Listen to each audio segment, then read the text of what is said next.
আপনাদের সবাইকে আমন্ত্রণ জানাচ্ছি ইসলামী ব্যাংক পিএলসি ওয়ার্ল্ড নিউজ টুডেতে। সাথে আছি আমি শরীফুল হক। তবে সংবাদের শুরুতে আজকের শিরোনামগুলো আপনাদের জানিয়ে দিতে চাই। এবারে আপনাদের মূল খবরে নিয়ে যাচ্ছি। ফিলিস্তিনকে বিশ্ব মানচিত্র থেকে মুছে দেওয়ার চেষ্টা ইসরায়েল করছে 1948 সাল থেকে। প্রায় 8 দশকের আগ্রাসন লুটপাটকে আরও ভয়াবহ রূপ দিতে জাতিগত নিধনে নেমেছে জায়নবাদীরা। গেল 1.5 বছরে 50,000-এরও বেশি মানুষকে হত্যা করে গাজার 50% নিয়ন্ত্রণ নিয়ে নিয়েছে ইসরায়েল। ওয়ালিউল্লাহ ফারুকের রিপোর্ট। প্রতিশ্রুত ভূমি, মনোনীত সম্প্রদায়, ভূমিহীন মানুষের জন্য মনুষ্যহীন ভূমি। পশ্চিমা দুনিয়ায় প্রতিষ্ঠিত এই 3 বয়ানের ভিত্তিতেই ইহুদিদের জন্য আসে নতুন রাষ্ট্র গঠনের সিদ্ধান্ত। পরে ব্রিটেনের হাত ধরে 1948 সালের 14 মে শুরু হয় আনুষ্ঠানিক যাত্রা, যার নাম রাখা হয় ইসরায়েল। পরদিন 15 মে থেকে স্থানীয় আরব অধিবাসীদের ওপর নেমে আসে মহাবিপর্যয় বা আল নাকবা। ইহুদি সশস্ত্র গোষ্ঠী ও সেনারা ফিলিস্তিনিদের ভূমি ছাড়া করতে শুরু করে হত্যা, লুট, অগ্নিসংযোগ। প্রাণ ভয়ে বাড়িঘর, সহায় সম্পত্তি ছেড়ে পালাতে থাকেন লাখ লাখ মানুষ। ধ্বংস করে দেয়া হয় 500-র বেশি গ্রাম।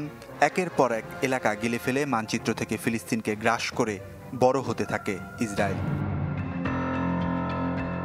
এর মধ্যে 3টি আরব ইসরায়েল যুদ্ধে আরব দেশগুলোর পরাজয় ইসরায়েলকে করে তোলে আরো বেপরোয়া। ফিলিস্তিনিদের ভূখণ্ড সংকুচিত হয়ে অবশিষ্ট থাকে অবরুদ্ধ গাজা উপত্যকা আর পশ্চিম তীর। তবে থামেনি সেই মহাবিপর্যয় বা নাকবা।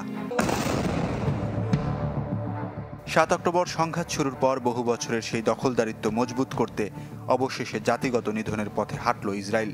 নাকবায় 15,000 ফিলিস্তিনিকে হত্যা করলেও এবার নিহতের সংখ্যা ছাড়িয়েছে 50,000। গাজায় পালানোর পথও রাখেনি দখলদাররা।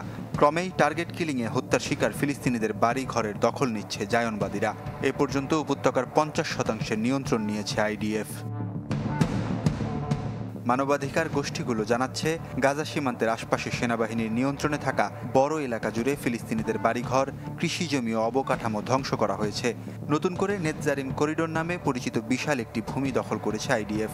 সম্প্রতি গাজার বাফার জোনের আকারও বাড়ানো হয়েছে। যুদ্ধ শুরুর পর পশ্চিম তীরের বারদালা সহ বেশ কিছু এলাকায় ফিলিস্তিনিদের তাড়িয়ে দখলদারিত্ব চালাচ্ছে চরমপন্থীরা।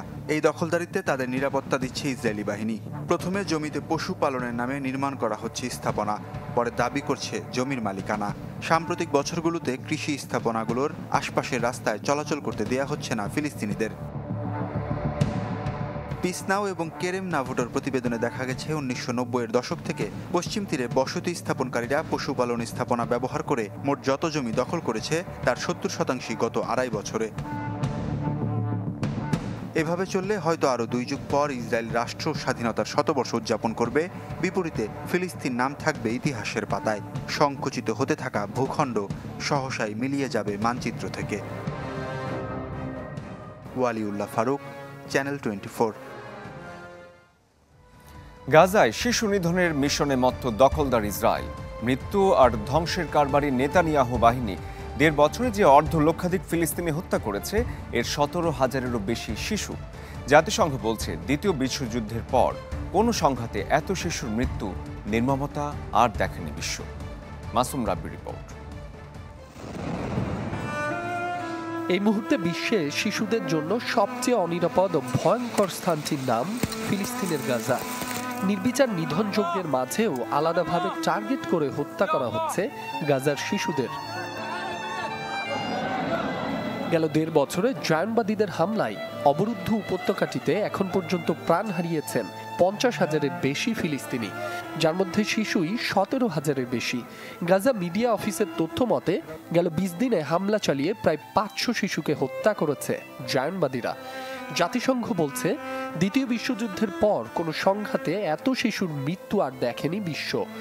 প্রতিদিন অন্তত 100 শিশু হতাহত হচ্ছে ইসরায়েলি হামলায়। বিভিন্ন মানবাধিকার সংস্থার বরাতে জানা যায়, গাজায় গড়ে প্রতি 45 মিনিটে নিহত হচ্ছে একটি শিশু। ফিলিস্তিনি কর্তৃপক্ষ ও আন্তর্জাতিক শিশু অধিকার সংস্থাগুলোর তথ্য বলছে, নিহতদের মধ্যে 1 বছরের কম বয়সী অন্তত 900 শিশু ও 5 বছরের কম বয়সী 4,000-এর বেশি। ধ্বংসস্তূপের নিচে চাপা পড়ে নিখোঁজ আরও শত শত শিশু। গাজার মোট 23 লাখ বাসিন্দার 51% শিশু। হামলার পাশাপাশি উপত্যকাটিতে ঠান্ডায় জমে ক্ষুধা ও অপুষ্টিতে মৃত্যু হয়েছে অর্ধশতাধিক শিশুর। যেসব শিশু বেঁচে আছেন তাদের ভবিষ্যৎ অনিশ্চিত। হামাসের তথ্য মতে মা বাবা হারিয়ে এতিম হয়েছে গাজার ৩৯,০০০ শিশু।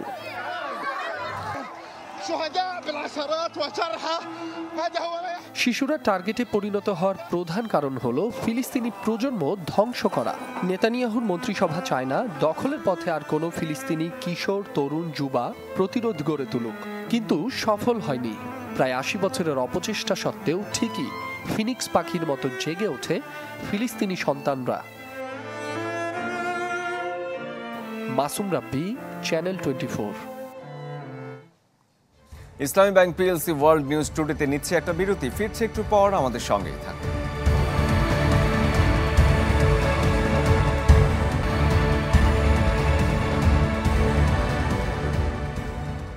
আবারও আমন্ত্রণ ইসলামী ব্যাংক পিএলসি ওয়ার্ল্ড নিউজ টুডেতে, সঙ্গে আছি আমি শরীফুল হক। 18 মাসে গাজায় একের পর এক জনবসতি ধ্বংস করে ফিলিস্তিনিদের এক ভয়ঙ্কর ভবিষ্যতের দিকে ঠেলে দিয়েছে ইসরায়েল। কিন্তু এই নির্মমতার চিত্র বিশ্ববাসীর কাছে বস্তুনিষ্ঠভাবে আসুক সেটি চায় না জায়নবাদীরা। তাই তো কখনো সাংবাদিকদের গাড়ি, কখনো বা থাকার জায়গা লক্ষ্য করে হচ্ছে হামলা। ঝরছে বস্তুনিষ্ঠ তথ্যের আলো ছড়ানো সাংবাদিকদের প্রাণ।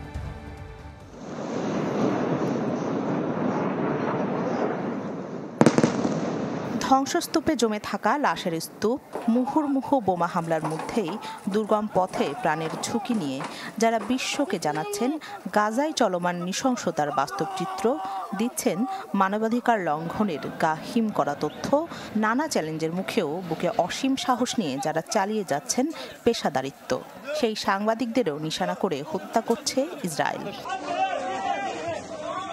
গেল সোমবার গাজায় সাংবাদিক হত্যার ভয়াবহ নজির দেখেছে বিশ্ব। খান ইউনিসের একটি তাঁবুতে সারাদিন সংবাদ সংগ্রহ শেষে খানিকটা জিরিয়ে নিচ্ছিলেন কয়েকজন সাংবাদিক। এমন সময়ে তাঁবু লক্ষ্য করেই চালানো হয় হামলা।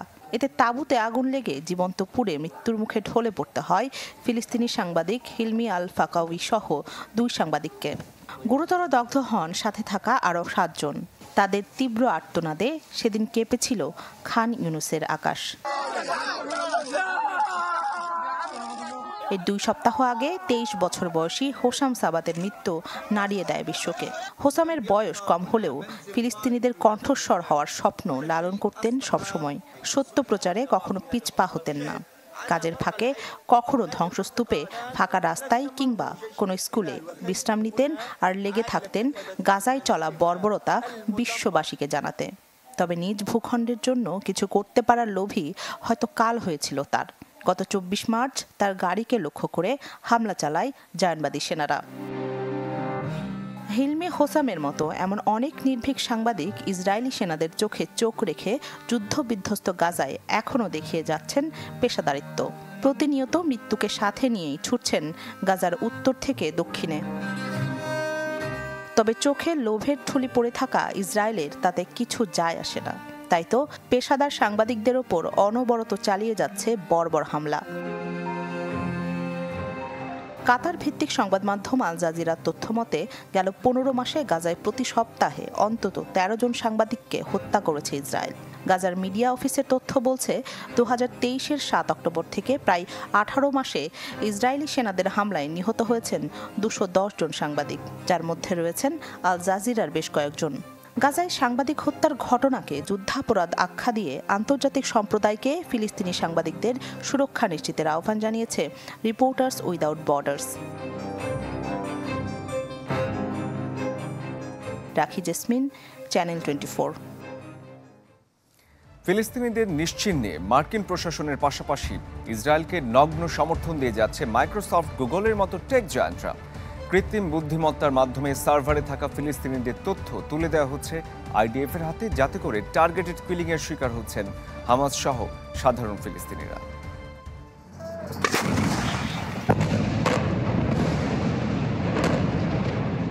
মুহুর্মুহু ইসরায়েলি বিমান হামলা, ভারী গোলার আঘাত আর স্থল অভিযানে নির্মম বর্বরতা।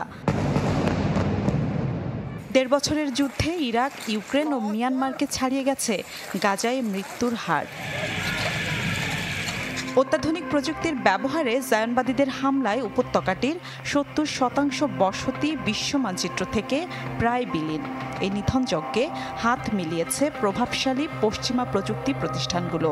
বিলিয়ন ডলারের প্রযুক্তি বিক্রি করে ফুলে ফেঁপে উঠেছে প্রতিষ্ঠানগুলোর ব্যাংক অ্যাকাউন্ট।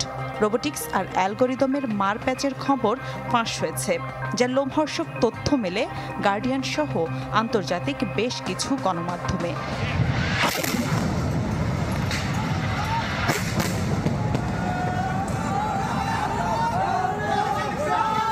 বলা হয় হামাসের ৭ই অক্টোবরের হামলার পর থেকেই তেল আবিবের যাত্রা মাইক্রোসফট, গুগল আর অ্যামাজনের দরবারে। ফিলিস্তিনিদের নিধনে প্রযুক্তি সহায়তায় হয় বেশ কিছু চুক্তি।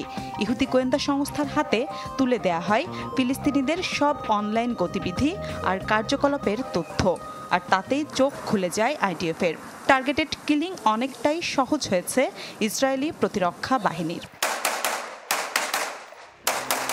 +972 ম্যাগাজিন বলছে 2014 সালে যেখানে 52 দিনে 5263টি টার্গেটেড হামলা হয়েছে, সেখানে কৃত্রিম বুদ্ধিমত্তা ব্যবহারে এবার প্রথম 35 দিনেই 15,000 টার্গেটে হামলা হয়। আর ফিলিস্তিনিদের ঘাড়ে শয়তানের নিঃশ্বাস ফেলছে ল্যাভেন্ডার, গসপেল আর প্রজেক্ট নিম্বাসের মতো মারণাস্ত্র। রাজনীতি ও যুদ্ধ বিষয়ক ড্রপ সাইট নিউজ বলছে ইসরায়েলি সেনাবাহিনীতে 2023 থেকে 2024 সালের মধ্যে ক্লাউড স্টোরেজের ব্যবহার বেড়েছে 155% বেশি, যা 2024 সালের মে মাসে রাফা আক্রমণের আগে সর্বোচ্চ পর্যায়ে পৌঁছায়।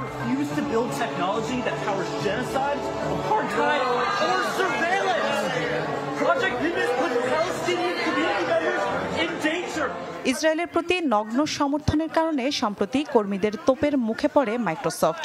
প্রতিষ্ঠানটির সুবর্ণ জয়ন্তীর অনুষ্ঠানেই প্রতিবাদ জানিয়ে চাকরি হারিয়েছেন 2 কর্মী। মিলা খন্দকার, চ্যানেল 24। ইসলামী ব্যাংক পিএলসি ওয়ার্ল্ড নিউজ টুডেতে নিচ্ছে আরও একটা বিরতি, আমাদের সঙ্গেই থাকুন।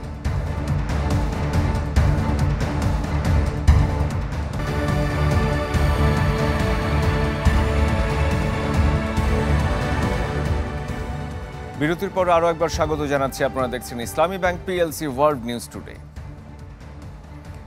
কূটনৈতিক কিংবা বাণিজ্যিক কোনো সম্পর্ক নেই, তারপরও ইসরায়েলে যাচ্ছে বাংলাদেশি পণ্য। 1.5 দশকে রপ্তানি হয়েছে প্রায় 13 লাখ ডলারের পণ্য। এই তথ্য ইপিবির। তবে ব্যবসায়ীদের দাবি তৃতীয় পক্ষের মাধ্যমে রপ্তানির অঙ্ক ছাড়ায় বছরে কয়েক কোটি ডলারে। বিশেষজ্ঞরা বলছেন সম্পর্ক না থাকার পরও রপ্তানি কিভাবে হচ্ছে তা খোলাসা হওয়া দরকার। মইনুল হাসানের প্রতিবেদন।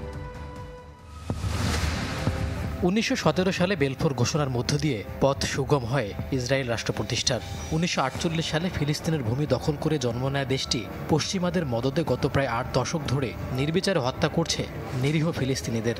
দখল করেছে গাজা, একের পর এক বোমা হামলায় মৃত্যুপুরীতে পরিণত করেছে রাফাহ সহ বেশ কিছু অঞ্চল। দেশটির এমন সন্ত্রাসী কর্মকাণ্ডে স্বাধীন রাষ্ট্রের স্বীকৃতি দেয়নি বাংলাদেশ। নেই বাণিজ্যিক এবং কূটনৈতিক সম্পর্ক। তবে সম্পর্ক না থাকলেও নীরবে দেশটিতে রপ্তানি হয়েছে বাংলাদেশি পণ্য। ইপিবির হিসেব বলছে গত 1.5 দশকে দেশটিতে রপ্তানি হয়েছে প্রায় 13 লাখ ডলারের পণ্য, যার বেশিরভাগ ওষুধ রপ্তানি করে। তালিকায় আছে পোশাক, ফার্নিচারও। প্রশ্ন হচ্ছে, সম্পর্ক না থাকলেও ইসরায়েলে কিভাবে পণ্য রপ্তানি করছে বাংলাদেশ? ইসরায়েলি বেশ কিছু কাস্টমার বাংলাদেশ থেকে গুডস নেয় এবং তারা কিন্তু গুডসগুলি ডাইরেক্টলি কখনোই ইসরায়েলি নেয়। তারা কেউ হয়তো হংকংয়ে নেয়, ওখান থেকে তাদের ওন সোর্সে মাধ্যমে ওরা নেয়। ইবিবির কাছ থেকে এটা জানা যেতে পারে যে ইসরায়েলের নামে যে রপ্তানিটা তারা দেখাচ্ছে সেটা কিভাবে গিয়েছে। যেহেতু বায়ার যারা আমাদের এখানে পণ্য উৎপাদন করছেন, তারা বিভিন্ন বাজারের জন্য যেহেতু তাদের পণ্যগুলো নিয়ে যান এখান থেকে, তো তারা এখান থেকেই ইসরায়েলকে টার্গেট করে যে সমস্ত পণ্য যাবে সেগুলো তারা এখান থেকেই তার ডেস্টিনেশনগুলো ঠিক করে দিচ্ছেন। ইপিবির হিসাবে 2021-22 অর্থ বছরে সবচেয়ে বেশি 6.5 লাখ ডলারের পণ্য রপ্তানি করে বাংলাদেশ। অন্যদিকে ইউএন কম ট্রেডের হিসেব বলছে গত 1.5 দশকে প্রায় 38 লাখ ডলারের পণ্য আমদানি করেছে বাংলাদেশ। বিশেষজ্ঞরা বলছেন সম্পর্ক না থাকার পরও কেন পণ্য যাচ্ছে দেশটিতে তা খোলাসা করা জরুরি। ইসরায়েলের বাণিজ্যিক কূটনৈতিক সম্পর্ক নেই, সুতরাং সেক্ষেত্রে বাণিজ্যিক এই যে লেনদেনগুলোকে সরকার কি আকারে দেখতে চান, এবং সে ব্যাপারে আমার মনে হয় যে সরকারের বাণিজ্য মন্ত্রণালয় ইপিবির এবং রপ্তানিকারকরা সেই জায়গাগুলোতে হয়তো তাদের সাথে আলাপ আলোচনা করে নিতে পারেন যে এই বিষয়গুলোকে তারা কিভাবে সুরাহা করবেন। যদিও এই সময়ে ফিলিস্তিনে রপ্তানি হয়েছে প্রায় $4.5 লাখ পণ্য, যার সিংহভাগই তৈরি পোশাক। মইনুল হাসান, চ্যানেল 24, ঢাকা। দর্শক, এই ছিল আজকের ইসলামী ব্যাংক পিএলসি ওয়ার্ল্ড নিউজ টুডেতে। এতক্ষণ যারা আমাদের সঙ্গে ছিলেন সবাইকে ধন্যবাদ জানাচ্ছি।